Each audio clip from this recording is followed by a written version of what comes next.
Hello, my name is jahg, and quite a long time ago I promised that I would make a video about how I do my video editing. So this is not an episode of jahg Plays Minecraft, I'm sorry if that's what you were expecting.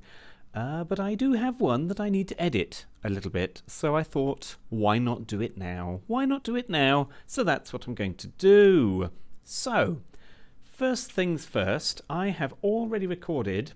I've used OBS, as you can see. That's what I'm using to record this. I have already recorded a bunch of videos, and that includes this one right here, JPM of this particular date.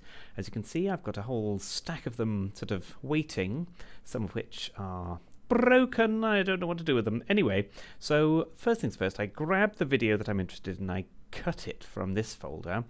And basically, I have a folder for JPM, and I make a new folder in there. I group the episodes into 20 episode folders, as it were.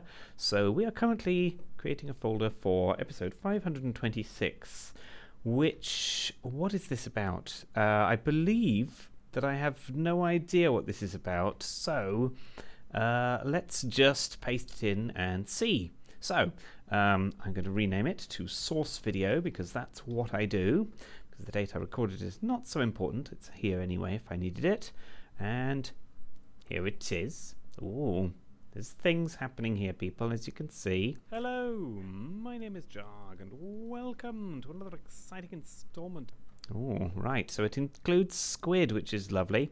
I seem to be hovering around. Oh, yes, I know what I did.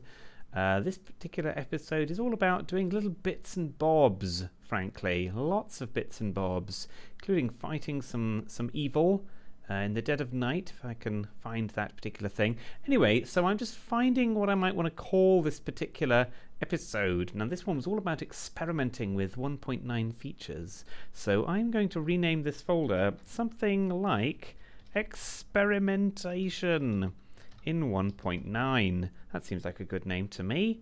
So that's what I'll call that. Good. Now, as well as this source video right here, I also need a thumbnail image. Now, I'm planning to change the thumbnails a little bit from an old style to a newer style that I used for my recent Minecraft Bingo 3.0 video. So I've grabbed the basic version of that and will tweak as necessary. Which seems good to me. Now I'm going to need this folder, so I'm going to copy that for later purposes. Here's the previous one. As you can see, there's the source video. There's the video that I've output for YouTube. In fact, I can bin that now and some various other bits and bobs. So that's what we've got going on. So let's actually make use of this. So first things first, because it takes a while for it to get going, I'm going to go to Adobe Premiere Pro. I've got a version of that. The latest one, I believe. As part of the Creative Cloud, I want to create a new project in this, which I'm going to paste in that path and then bin it there. That's what I want the project called. I like to keep each project in its own folder, so I'm just going to paste that there as well. And everything else is fine, because in Premiere Pro, this particular version anyway, it doesn't give you any default scenes or anything, so let's just let it do that. It's taking a moment to think about that, isn't it? Well, good. There it is. Lovely. So I've set up my own little editing layout here, jahg editing. By default, you might be in this one, editing perhaps, but there's all sorts of different layouts of the panels. You can access anything from anywhere, so it's not particularly important which one you start with, so long as you can find the bits you're interested in. So I've arranged things thusly. So I've got my timeline at the bottom, I've got my source monitor, I've got my program monitor, which is basically input and output. I don't know how much people know about this. There's a whole bunch of transitions that I'm going to need, including cross dissolve and dip to black and exponential fades for the audio. The project window up here has absolutely nothing in it, so a double click in there will bring up the import, and I can then paste in this folder, and I can bring in just this one for the moment. So we'll let that do. That's going to bring in my source video, 60 frames per second, 2 stereo channels of audio, one's me, one's the game sounds, which is what OBS has been set out to put out. It's conforming the audio down here in the bottom right, so I wouldn't be able to actually listen to anything that's not about halfway through, so all this stuff it hasn't looked at yet. So that's happening there. I'm going to drag the source video onto the timeline. Now what that does is it gives me basically a default timeline, a default scene. Here it is, which is marvelous, a sequence I should say, and I'm going to call that content because that's what I'm creating here, and that's what the video will be called as when it gets output from this program automatically. So that's what I've got there. It's now finished conforming the audio, so I should be able to listen to this should I want to do such things. And you can see I can scrub through the video here there we are, look, there's the zombies attacking, which is marvelous. So I can scrub through the video here. Now, I want to set up a couple of additional things. I'm going to save this because crashes. I also have Fireworks. Adobe Fireworks is a fairly old program now. They're not updating it anymore, but I like it both for its feature set, which is minimal. It's not, well, not minimal. There's quite a lot of features in it, but it's not Photoshop, so it doesn't have 5 billion features, but it's got exactly what I need. Basically, I want to edit my thumbnail image immediately because I also use it as a title. Now, as you can see, this is Minecraft Bingo 3.0. It's got layers over here on the right, which I've locked. So I want to unlock the title layer, which is all these bits and bobs, because it's not Bingo. It is Minecraft, so I'm going to keep that. It's not a custom map. I'm going to keep this little business here. This the image of the penguin was created for me by an artist called Mr. Ashley Baines, and he has created quite a few of the images for my thumbnails. But it's time to move on. This design here is very simple, but I like it. I don't like the purple for this though. The purple is for Minecraft Bingo, so I'm going to have to edit some of this. So this program's very simple. You've got to use. You've got the tools over here on the left. You've got a pointer tool. Hopefully the pointer's being picked up by my recording. Basically, you click something and it shows the properties down here, and you can tweak. Now, as you can see, I've got basically 3 colors going on. I've got a pale purple. I've got a slightly less pale purple for this border around this penguin here, and a dark purple. That's what I've got going on. So I want to use blue, I think, for this. A nice light blue. I did one previously in blue, which was for the Oakenstone series, but I'm not doing that series anymore, so I'll go with that, I think. I like this colour, so I'm just going to pick this hexadecimal code here, because I need to reuse it. That was the dark colour, so that's this text as well. I want to select that and make that this light blue. It's got a little drop shadow on it from here. I'm not explaining every feature, don't worry. This one is going to be a different blue. Let's see, a darker blue maybe something like that. Ooh, that's quite a pleasing blue, isn't it? And it's almost your basic default blue. I'll go with that. I want my episode number to be in the same, so I'm going to find that in the episode layer here. So I'm going to make that the same dark blue. Yes, that looks very pleasing. And I think this border here, I should make a different blue. And I don't want the bingo layout there behind it. So I'm going to tweak that a little bit. Now, do I have a second copy? Yes, I do here for playing around with. So this one I can get rid of. It's not Minecraft Bingo, so I can get rid of this because we don't need that. There's another penguin hiding here, goodness. Now I want a suitable image to go behind here, and I was thinking perhaps I could make use of a previous thumbnail. Let's take a look at this one. Yes, maybe some of this business here with the tools and whatnot. That might make a good background image. So I'm just going to borrow a bit of this one, frankly. Let's take some of this here as an image. I'm going to copy that and pop it into my one here, which is okay. It's not enough. I didn't copy enough because I'm a fool. Fine. Well, it's not an exact science and doesn't need to be, so I'll grab a bit more. There we are. Let's try that. Boom, yes, that's a bit better. Now the pointer tool allows you to grab things and move them around, obviously. The selecty tool here is what I call it, the marquee tool, allows you to select bits of it. That's what I just did there. Now basically I want this little image as a background in the white bit here, behind the penguin. Now this is a group of things right here. What's this one again? Oh, that's the one I've just pasted, and that should be that penguin up there. Good, fine. So this group, I can ungroup it. And then we get this circle, and we get this inner circle, which has got the penguin in it. Now, what are you? You are basically a penguin sat inside this business. Okay, I can live with that. That seems reasonable to me. I wonder if I could take this and immediately copy it and do a paste inside here. I don't know if I can. No, because it's already a mask, you see, from this business. So, darn it. Okay, that's fine. So basically what I want to do is I want this to be pasted inside here. Now, at the moment, I've got this on top of that.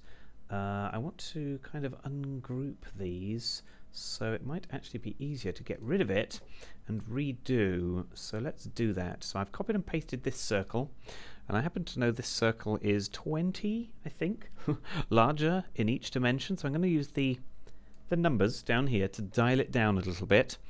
And basically I want to put I want two of them. Give me a second one. There it is. Okay. Basically I want to put this image inside here as a background. Now I'm going to do that here, actually, in this one. And then I'm going to basically, I think, join these two together and cut them out, something like that. Now I am not an expert at this, so don't kill me if it all goes hideously wrong. So what's the status of this? This has a fill, but no whatever. Okay, can I paste it inside this and save myself the trouble? Boom. Well, yes I did, but where did it go is the question. I do not know. There it is. It's up there. So this has got a registration point. You can't see it too clearly. Let me just move that one out the way. There it is. There's the registration point. I can drag that so that it appears here. Remember, my penguin's going to sit on top of it. So something like that might be good. And then I can align these two together. But let's do that. I got too many bits there. Let's try that again. Boop and boop. Right, so that's centered in there. And then I want this to sit on top of that, basically. Now, let's see. Where is this one? That can go on top of that. Let's just borrow him. So there's a spare, just in case it goes hideously wrong. So I want this to go inside here. So that it chops this bit off down here, basically. Now the easiest way I can think to do of that is to cut it, paste it inside here. Wait, can I make this transparent first? I don't actually know. I don't actually know. I think I would like to do that. Can I do it from here? No. Maybe you can't have a transparent one of those. Alright, well, but there is a... Can I soak this up? No, that gets white. Whatever. Let's try a paste inside here and see what we get. Paste as... Whoa! That's a bit trippy. That is not what I meant to do. I meant paste inside, not paste as mask. There we go. So he's inside there. He's a little too high up, however, which is a bit unfortunate. I can move him down, though, so... Let's just... Can I move him with the keys? No. So let's just drag him down a little bit. There he is. That seems good. I do want this to be transparent. Now, I don't know that... that's what I can do. I can dial down the opacity, and it takes just the background, which is marvellous, which means he's the right shape to sit in front of this one. I'll zoom a little bit. I know this is taking longer than you might have hoped, and I apologise. So I can align him to the bottom there. That seems good to me. Okay, that seems all right. I kind of like that. It seems to be lined up successfully. So altogether, that has given us a little image to go here, which I think is good enough. So these things I will hide in a minute. Let's group all of this. Control G is the shortcut for that, or it's on the menu here. Group and ungroup. And then I can just dump this somewhere reasonable. Now, that seems like a goodish place to me. Doesn't have to be exact. Except I did forget one thing, which is I want this outer circle to be kind of like this blue up here. So I'll select that, but then I'll go into the color wheel and dial it slightly down. Just a little bit different from the... That'll do me. A little bit different from the other blues. I think that looks quite good. So this and this are going to be hidden. This bit, which I've got the wrong tool, there we go, this lot, this group, I want to move this into my title layer, so I'm just going to drag it down. It can go anywhere in here really, but that's a good place for it, I think. I'm going to lock and hide the resources layer because I don't need that visible. This seems good to me. Jahg Plays Minecraft episode 1. Well, it's not episode 1 that I'm making here. It's actually 526. That's getting a little bit crazy, isn't it now? Which is fine. Can I dial this down anymore? No. That's the spacing between the letters. So for some reason this font has quite large spacing between the letters there. Kerning or some such thing? Who knows? I know someone who knows. Indeed. Right, so I'm going to lock the title layer but not hide it. Eventually I will use this as the actual thumbnail image, and I'll kind of bring in an image like this to go behind it, which will usually be a frame from the video. So that's going to happen. That was from the Minecraft bingo. I'll delete that for the moment though. So I'm going to leave this hidden if I can. There it is. No, that's the one I do indeed want to hide. And save that. Now this one's the old one. I don't need to worry about that. That can go, because this is also going to be pulled into my project here, back in Adobe Premiere. So I'm going to double click here. Here's the thumbnail source I've been editing. Double click it to bring it in. And it's now here basically as a title screen. So in order to edit this, I'm going to drag and drop it onto the source monitor. The only thing I want to do, this is just for quick edits, start and finish basically, is I want to change how long it stays on screen. By default it's 5 seconds. I want it to stay on screen for 8 seconds. So I'm going to do 8 and then a semicolon, press enter. You can also just edit all these bits here of this number, but that's the quickest way. So I've done that, and then I'm going to press O for the out point. That makes this the out point. So you can also do this here, mark out. So now this is going to be 8 seconds long, and I can put it wherever I want it, but I want it to be on screen at the very beginning of my video, so I'll drag it to the very edge of my timeline. Now I haven't yet trimmed the beginning of my video, so it's all got this gonk here. It's all got this gonk, by which I mean it doesn't start with the hello, welcome to Minecraft and all that business that I normally do. I'll chop that in a moment, because you can edit all these tracks individually. With the timeline selected, this blue border is the selection around that. With the timeline selected, I'm going to press plus a few times so that I can zoom in. You can also use the zoom tools, and you can do various other things to zoom this panel, but the plus and minus allow you to zoom quite well within here. So there's my 8 seconds of title screen basically, and if I scrub along here, you can see that it stays on screen consistently for all 8 seconds, and then bam, instantly gone right there. So what I want to do is I actually want a cross dissolve, and I'm going to drag that on here. This is an effect basically, but it's actually called a transition, because I want to change from it being, let me just stop doing that and talk about what I'm doing, from being on the screen to slowly fading out to see what's underneath, so that we kind of sort of fade out. But whoops, it's doing a quick save. There we go. Now it's on screen by default for what would be half a second when it's 60 frames a second. So I want it on screen I want it to fade out for about a second, which is quick enough for it to be noticeable, but slow enough that it should be noticeable. So now, you can see that it slowly fades out. Well, it's not slow, it's going to be 1 second's worth, which we'll see in a minute. Now, so that's the fade out there, but I've probably got a hello going on around here, so I'll need to make some edits there to the beginning of this. I can clear up my source panel. You can click this and choose close or close all to close anything you've got open here. Close panel will hide this panel completely, but I don't want to do that, so I'll close that. You can always get it back by reselecting the editing panel set or my own one here. So I've closed that. So I'm going to save this so that I've definitely saved.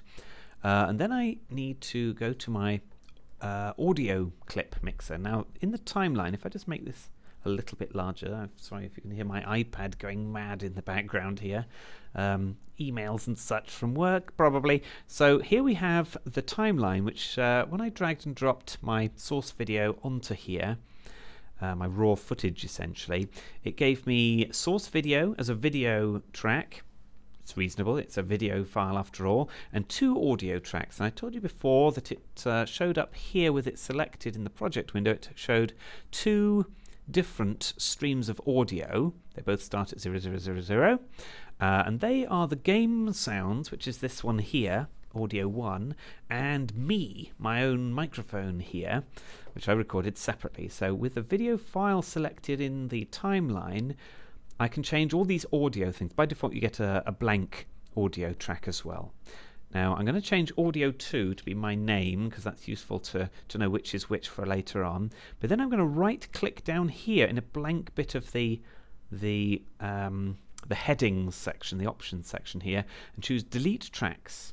Now, it's not going to delete anything that I've got selected yet. I want to get rid of empty ones, basically. So that's what I'm doing. Not delete track, delete tracks. So you can get rid of empty ones. It just makes the timeline a bit clearer.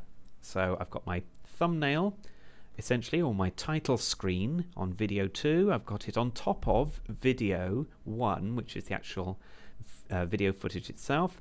And I've got the 2 audio tracks to go with it. Now you saw that my video track 2 is actually on top of the other one, on top of the footage, because you can fade out and you can see it's coming through there. So it's kind of like layers in Photoshop, or a stack of things with the video. The audio, not quite so much. The things on top blend with the things below it, so you can hear my voice as well as the game sounds. Now sometimes you might need to adjust the overall volume. If I had been significantly louder, for instance, than I should have been, I can dial myself down generally by a given amount of decibels. I can use the slider to do it, and so on. Or if I wanted the game sounds to be quieter, I could drag those down and leave my own up. For now, I don't actually need to make any changes to that, because I believe that these audio tracks are consistent, that I've successfully recorded those. So what I'm going to do is I'm just going to save the project, and because there's a slight bug in Premiere Pro sometimes, which indicates that I cannot play the video yet, I just need to restart it. I'll be back in a moment.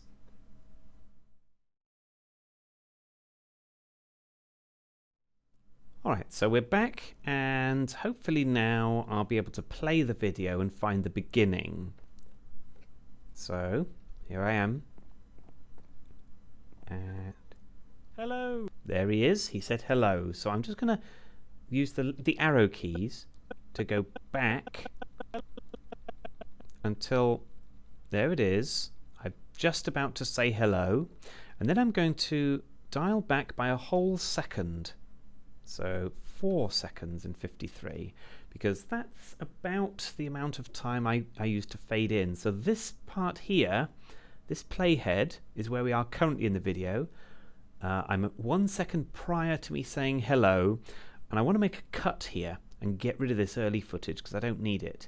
Now if I knew beforehand that my video started properly at 4 seconds and 53 frames in, then I could have actually used the source monitor, which is this window up here, and actually set the beginning and the end if I knew where it was, and then just drag that bit on. But I find it easier to do it this way. So what I'm going to do is make a cut. Razor tool over here on the right, and then you click where you want it to go. It does snap to the line, so I'm okay there, and I usually go a few frames earlier than I need anyway, just to make sure that I don't overdo it.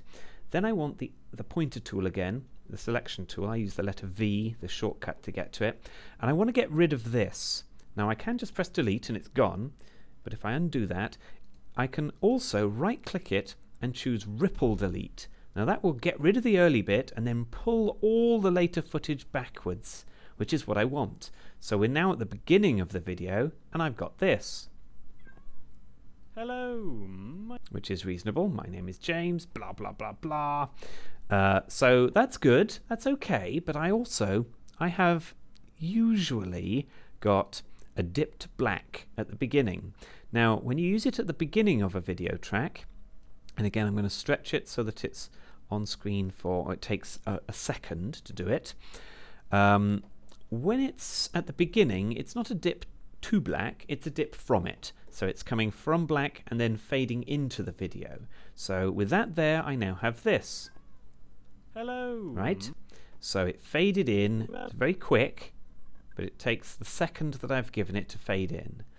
Now, as well as that, there's also audio to deal with. If you listen again, hello, there was a meow and there was a footstep prior to it being light enough to see anything.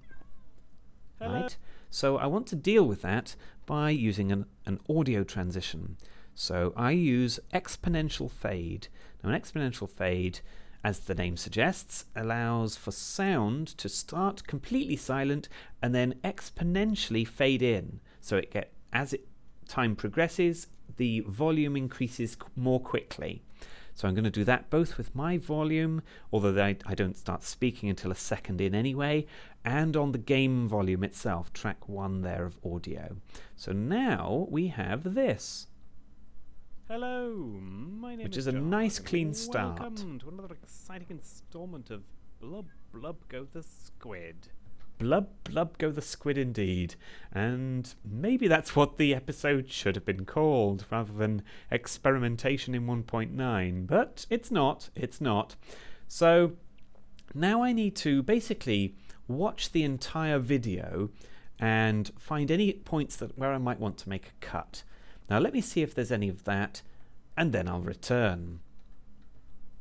Hello.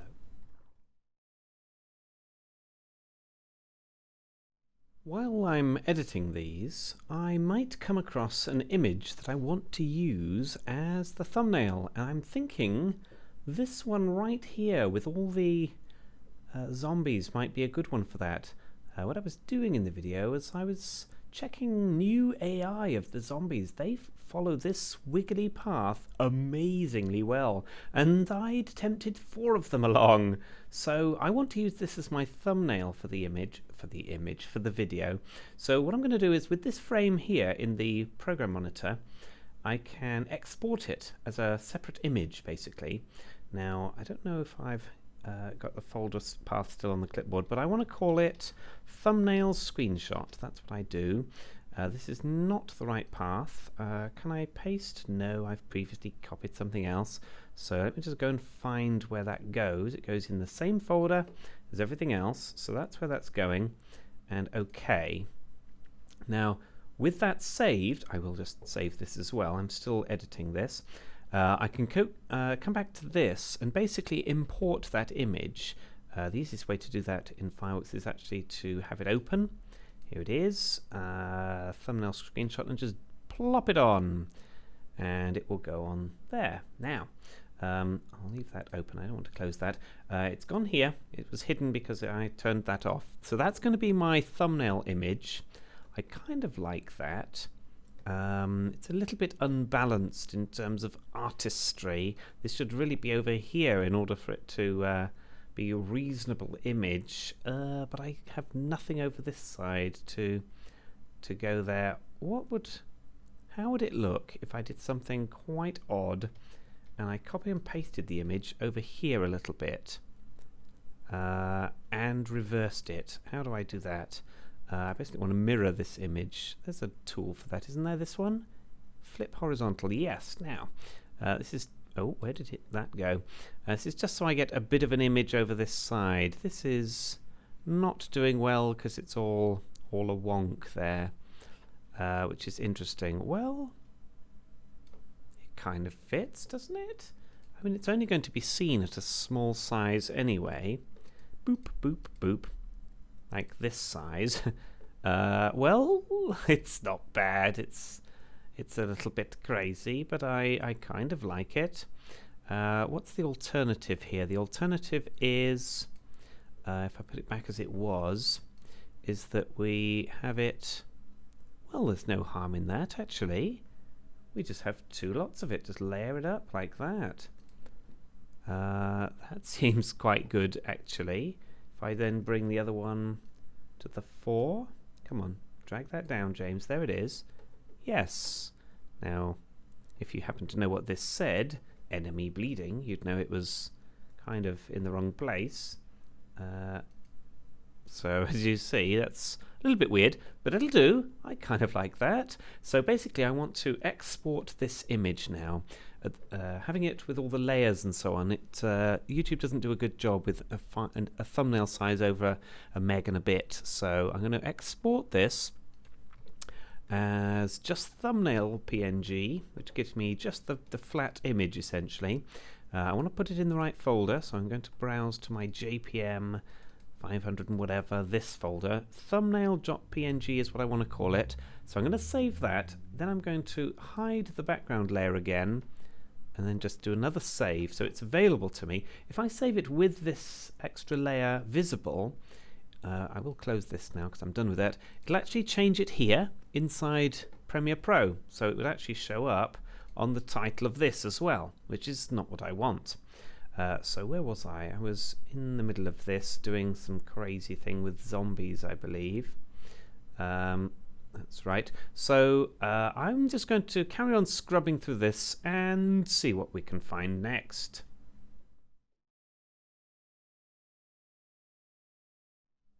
So sometimes you might find that there's a little bit of a sneeze or a little bit of a thing that drags me away from the game, and where possible I try not to do a fade to black and then up again with a little title screen or whatever, technical difficulties, unless there's a significant change in position. I didn't know I was going to sneeze before I did or whatever. So for instance, at this point I've got this with regard to that, and what follows is just blank for several seconds.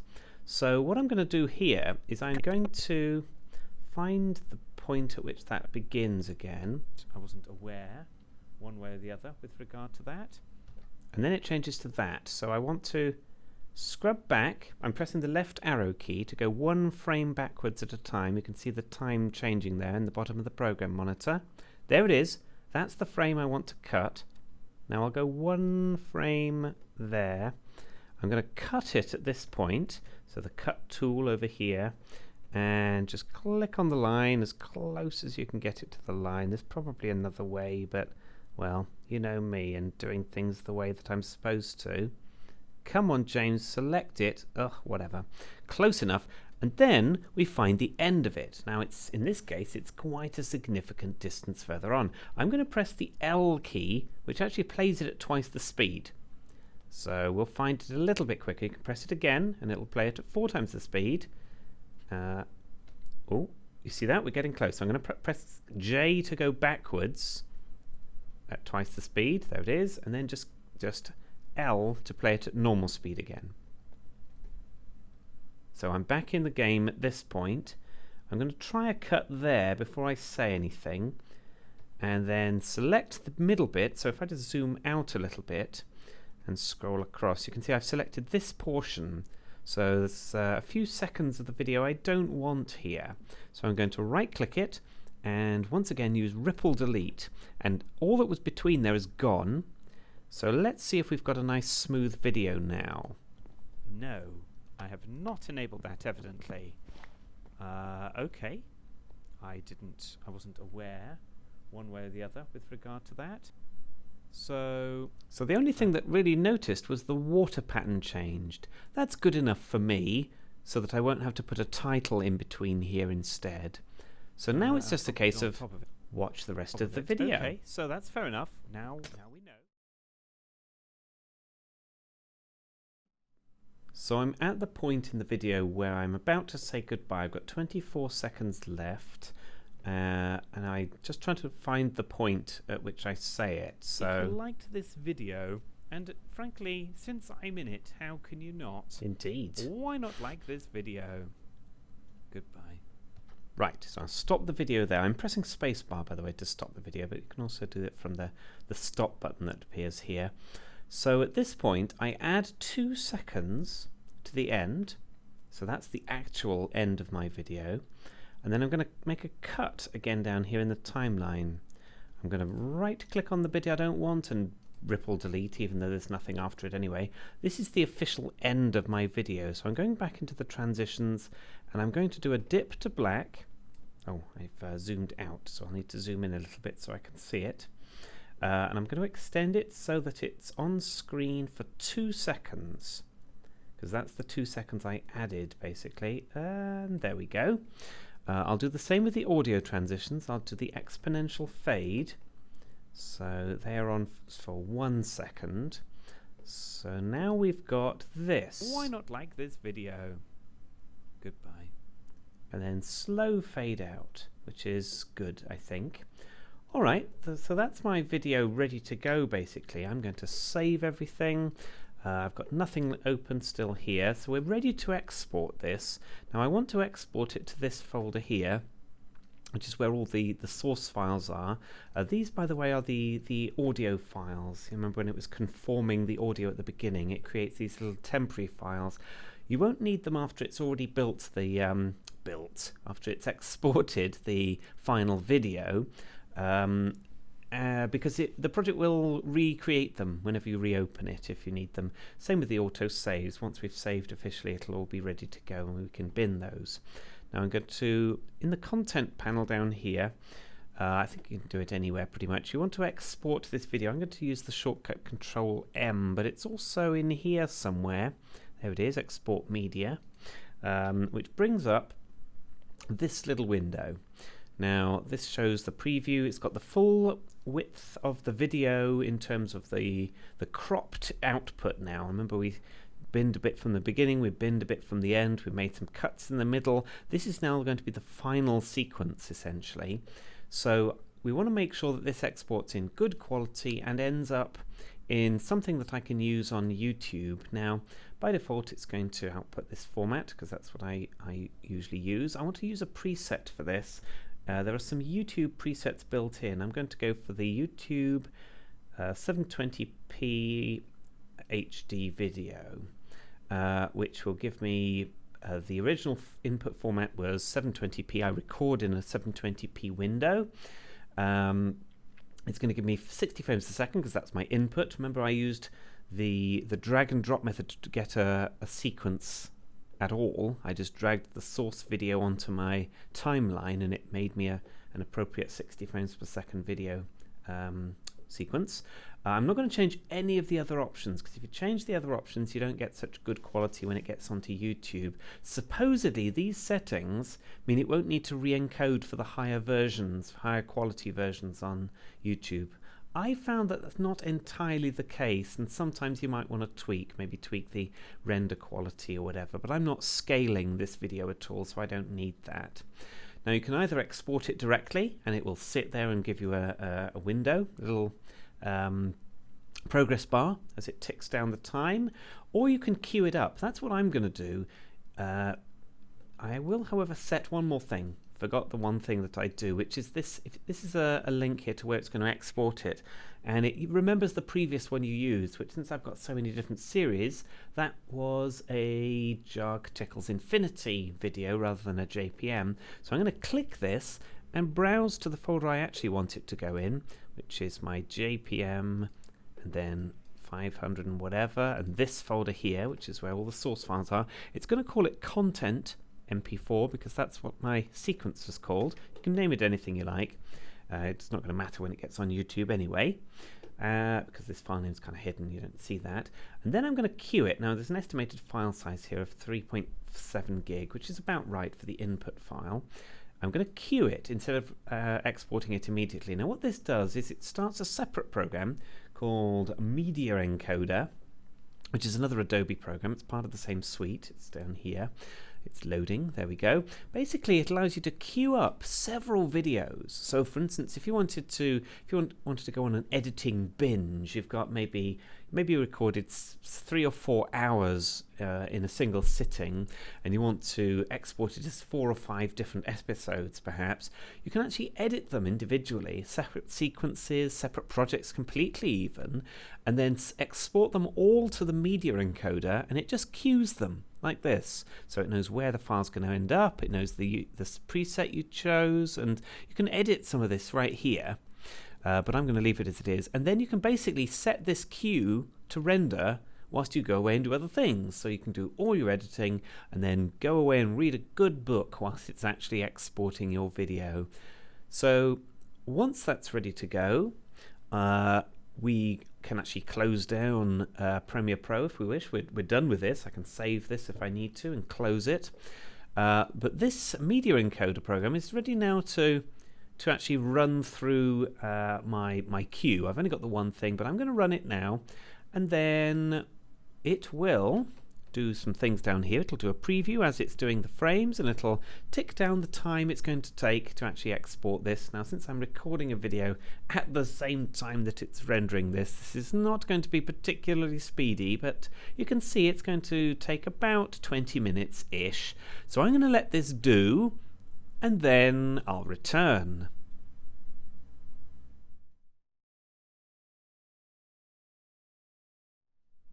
So it's coming on the final stretches of this now, and only a few seconds left to go, and soon we'll have a video that we are able to upload to the YouTubes. It's taken around 19 minutes-ish here, which is about reasonable. I made a cup of tea and attempted to call my sister in the meantime. Ooh, does that mean it's done? Who knows? It looks 100%-ish. Remaining time 0. Well, right. Does this mean we're done? I don't know. Let's check in the folder. So it's still doing, it's compiling this video file right here. These are temporary files. That's the video container. And that's the, well, I guess this is the container. That's the video file. And that's the audio file. So it's going to combine them into this and add some metadata to make that a thing. So we'll just wait for that. There it is, and there's our video. Look at that. So the queue marks it as being done. It's ticked off there, so I'm actually able to visit that by clicking it right here, which is handy. It doesn't start the thing, it shows you where it is. I can clear the queue. It's warning me I'm about to delete some settings. Well, that's fine. It doesn't remove my project, doesn't remove anything that I'm going to need again, so I can get rid of the queue like that. I think it can also be set up to automatically purge the queue. I'm not sure. So here's my video file ready to go. It's slightly smaller than the input video. Remember, we topped and tailed it, so that's not surprising. And I'm at this point ready to go. So I'm going to get rid of the auto backup. I'm going to get rid of these audio files. So this is the file I upload to YouTube, and here's the thumbnail that will go with it. Can I open this again in a reasonable manner? How does one do that? Gosh, Windows 10 is so Windows 10-ish, isn't it? Let's open it in this. Well, that went on a different screen. Whee! Here it is. So that's my thumbnail image ready to go up. The blue was perhaps a mistake here, but it's good enough. I like it. I very much approve. Let me just check the spelling of the word Minecraft. If I've got that wrong, it's a bit sad. So we've made the thumbnail, we've got the video ready to go, and that's basically it at that point. So at this point, thank you very much for watching. I hope this has been at least vaguely interesting. If not, you shouldn't have watched it, should you? I've no idea whether I'll do any more of these. As you see, it's very simple, basic editing that I get up to, and standard Adobe tools that I use. They're not free, but they are effective, which I think is makes it worth the money. So thank you very much for watching, and I will see you next time. Goodbye.